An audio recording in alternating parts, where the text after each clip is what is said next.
الحمدللہ رب العالمین والعاقبۃ للمتقین والصلاۃ والسلام علی سید الانبیاء والمرسلین اما بعد قال اللہ تعالی فی کلام المجید وقل جاء الحق وزهق الباطل ان الباطل کان زہوقا صدق اللہ العظیم۔ سامعین عزیز وقار، سوشل میڈیا پر ایک رافضی کا کلپ کافی وائرل ہے جس کے اندر وہ سیدنا صدیق اکبر رضی اللہ تعالیٰ عنہ کی افضلیت کے متعلق کہتا ہے کہ افضلیت سیدنا صدیق اکبر کے متعلق ائمہ اربعہ سے کچھ بھی منقول نہیں ہے صراحت کے ساتھ۔ پھر آگے چل کر وہ یہ کہتا ہے کہ یہ اہل سنت کا اجماعی مسئلہ نہیں ہے۔ پھر آگے چل کر اپنی گفتگو کے اندر وہ یہ کہتا ہے کہ یہ ظنی مسئلہ ہے، قطعیات میں سے نہیں ہے، یہ اہل سنت کا قطعی عقیدہ نہیں ہے۔ پھر آگے کہتا ہے کہ افضلیت سیدنا صدیق اکبر کے متعلق قرآن و حدیث کے اندر جو دلائل ملتے ہیں نا وہ بھی اتنے زیادہ قوی نہیں ہیں۔ تو اللہ کے فضل اور احسان کے ساتھ ہم اس رافضی کی ساری گفتگو کا جواب آپ کے سامنے پیش کریں گے۔ سب سے پہلے اس نے یہ کہا کہ ائمہ اربعہ سے صراحت کے ساتھ کچھ منقول نہیں ہے، تو ہم اس کا جواب آج کی نشست میں آپ کے سامنے پیش کریں گے۔ تو اس سلسلہ میں میرا پہلا حوالہ یہ میرے ہاتھ میں کتاب ہے امام ابو حنیفہ کی الفقہ الاکبر، امام ابو حنیفہ کی، اور سامعین عزیز وقار اس کا صفحہ نمبر ہے 38 اور یہ لکھنے والے بھی امام ابو حنیفہ رحمت اللہ علیہ۔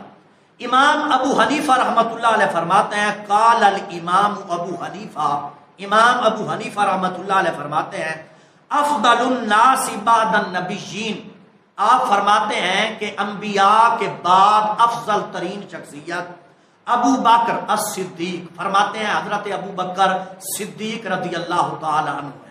فرماتے ہیں انبیاء علیہم السلام کے بعد افضل ترین شخصیت حضرت ابو بکر صدیق رضی اللہ تعالی عنہ ہے۔ پھر آگے فرماتے ہیں ثم عمر بن الخطاب الفاروق، پھر فرماتے ہیں ثم عثمان بن عفان ذو النورین، پھر فرماتے ہیں ثم علی بن ابی طالب المرتضی۔ فرماتے ہیں جو خلافت کی ترتیب ہے یہی ترتیب کیا ہے؟ افضلیت کی ہے۔ الحمدللہ یہ تھا امام ابو حنیفہ کا قول جو میں نے آپ کے سامنے امام ابو حنیفہ کی کتاب الفقہ الاکبر سے پڑھا۔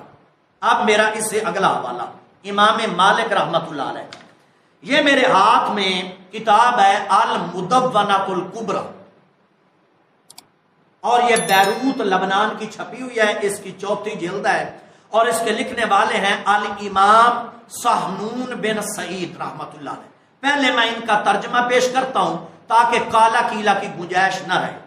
یہ امام ذہبی رحمت اللہ علیہ کی سیر و اعلام النبلاء ہے، امام شمس الدین ذہبی رحمت اللہ علیہ کی سیر و اعلام النبلاء۔ امام سہنون کے متعلق فرماتے ہیں فقیہ المغرب، پھر آگے فرماتے ہیں شیخ المالکیہ، فرماتے ہیں مغرب کے فقیہ ہیں، مالکیہ کے کیا ہیں؟ شیخ ہیں۔ پھر آگے فرماتے ہیں وَقَانَ مُحَدِّثًا بَصِيرًا بِالْآثَارِ، فرماتے ہیں بہت چوٹی کے محدث ہیں اور بہت بڑے عالم ہیں۔ پھر آگے بہت ساری تعریف امام ذہبی رحمت اللہ علیہ نے امام سہنون کی ہے۔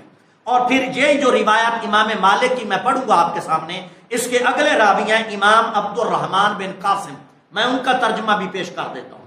یہ میرے ہاتھ میں کتاب ہے تہذیب الکمال حافظ جمال الدین مزی کی، حافظ جمال الدین مزی کی، اور سامعین عزیز وقار اس کتاب کی جلد نمبر ہے جی 4 اور اس کا صفحہ نمبر ہے 456۔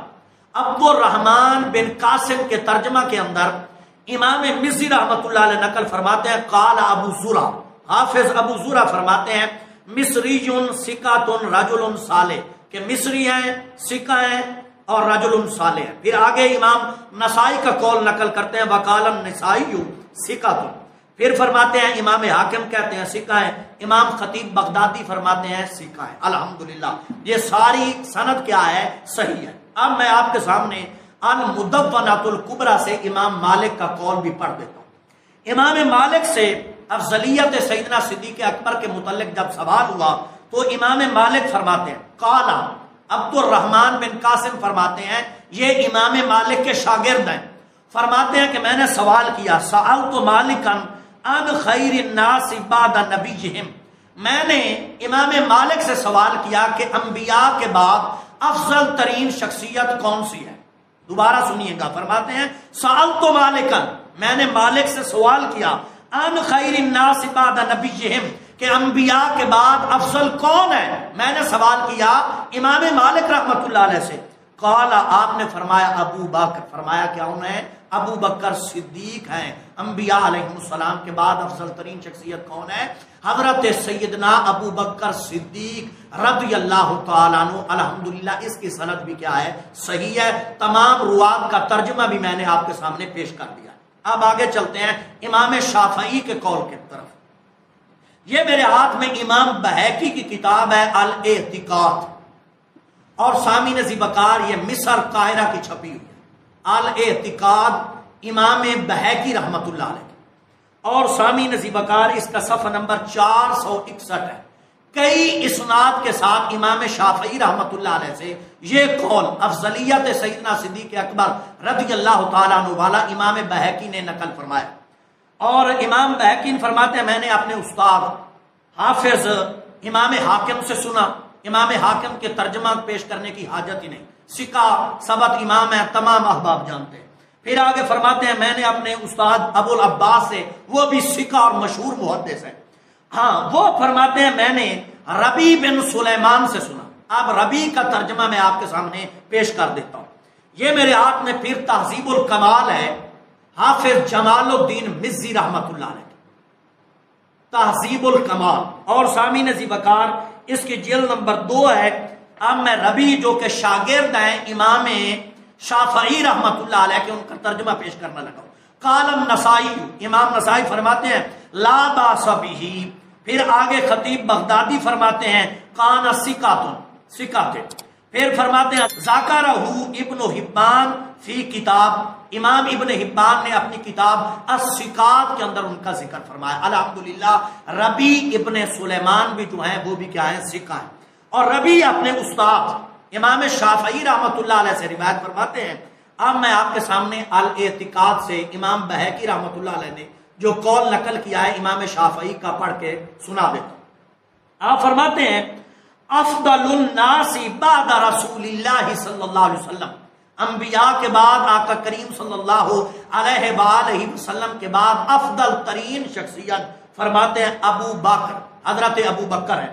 پھر فرماتے ہیں وہ عمر، پھر حضرت عمر ہے، وہ عثمان، پھر فرماتے ہیں حضرت عثمان ہے، پھر فرماتے ہیں وہ علی، اور پھر حضرت علی المرتضی شیر خدا رضی اللہ تعالی عنہ ہے۔ اور الحمدللہ اس قول کی سند بھی کیا ہے؟ صحیح ہے، اور ترجمہ میں نے آپ کے سامنے روات کا پیش کر دیا۔ اب میں آتا ہوں امام احمد بن حنبل رحمت اللہ علیہ کی طرف۔ یہ میرے ہاتھ میں امام احمد بن حنبل کی اپنی کتاب اصول السنہ ہے، امام احمد بن حنبل کی کتاب، اور سامعین ذیبکار اس کا صفحہ نمبر 9 ہے۔ اب میں امام احمد بن حنبل کی کتاب سے امام احمد بن حنبل کا قول پڑھنے لگا۔ آپ فرماتے ہیں وَخَيْرُ هَذِهِ الْأُمَّةِ بعد نبیہا، فرماتے ہیں انبیاء کے بعد آقا کریم صلی اللہ علیہ وآلہ وسلم کے بعد افضل ترین شخصیت اس امت میں ابو بکر صدیق، فرماتے ہیں حضرت ابو بکر صدیق رضی اللہ تعالیٰ عنہ ہے۔ پھر آگے لکھتے ہیں ثم عمر بن الخطاب، پھر حضرت عمر ابن خطاب رضی اللہ تعالیٰ عنہما ہے۔ سامعین یہ تھا امام احمد بن حنبل کا قول جو میں نے ان کی کتاب ہی سے پڑھا۔ اب میں آگے ایک قول اور بھی ایک حوالہ پیش کر دیتا ہوں تاکہ مسئلہ بالکل واضح ہو جائے، کالا کیلا کی گنجائش رہیں گے۔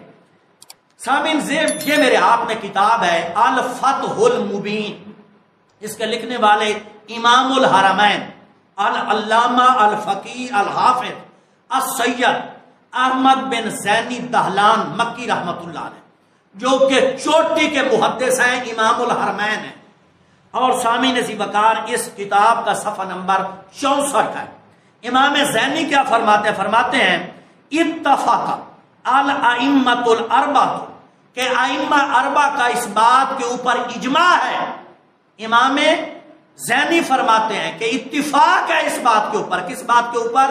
کہ انبیاء کے بعد افضل ترین ہستی شخصیت حضرت ابو بکر صدیق رضی اللہ تعالیٰ عنہ کی ہے۔ امام زینی فرما رہے ہیں، پھر آگے لکھتے ہیں وَأَئِمَّةُ الْحَدِيثِ، اور اسی بات پر ائمہ حدیث بھی متفق ہیں کہ انبیاء کے بعد افضل ترین ہستی شخصیت حضرت سیدنا ابو بکر صدیق رضی اللہ تعالیٰ عنہ کی ہے۔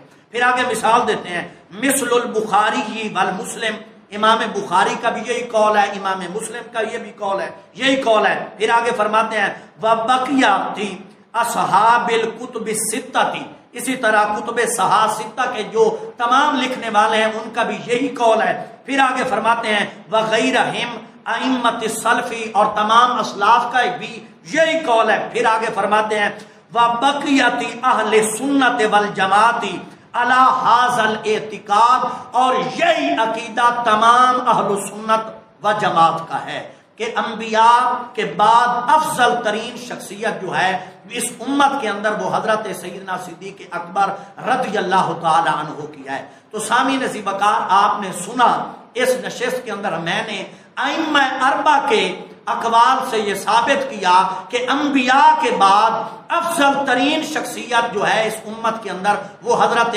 جناب سیدنا صدیق اکبر رضی اللہ تعالیٰ عنہ کی ذات ہے۔ اور انشاءاللہ تعالی اگلی نشست کے اندر میں اس راستے کی دوسری بات کا بھی جواب دوں گا، اور میں معتبر کتب اہل سنت سے یہ ثابت کروں گا کہ افضلیت سیدنا صدیق اکبر پر کیا ہے، اہل سنت کا اجماع ہے۔